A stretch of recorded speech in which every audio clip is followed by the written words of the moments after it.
আসছিল আমাদের এই ভাইয়ের বিয়ে। ভাই এদিকে বিয়ে করতে যাওয়ার জন্য একদম প্রস্তুত। এদিকে গাড়িও চলে এসেছে, তাই ভাইকে গাড়িতে চাপিয়ে আমরা ফ্লাইটে উঠে পড়লাম। পিছনে ভাইগুলো প্রথমবার ফ্লাইটে উঠে খুবই আনন্দ করছিল। ওদের আনন্দ দেখে আমাদের ফ্লাইটটা চলতে শুরু করলো।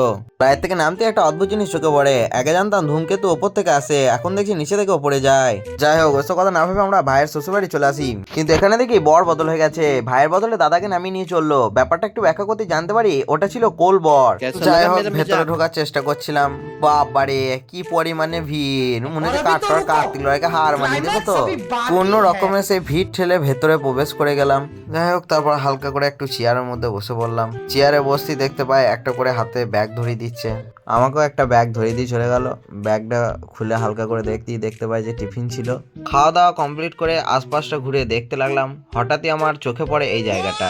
যাদের ডানা নেই অর্থাৎ ডানা কাটা পড়ি, তাদের ডানা লাগানোর জন্য এই জায়গাটা করা হয়েছে। ওখানে কিছু ফটোশুট করে আমরা চলে আসি বিয়ের ছাদনা তলায়। এখানে আসতে দেখতে পাই দাদা আর বৌদির হাতটা বেঁধে দেওয়া হয়েছে এবং দাদার শালিরা 20,001 টাকা হাত খোলার জন্য চাইছে।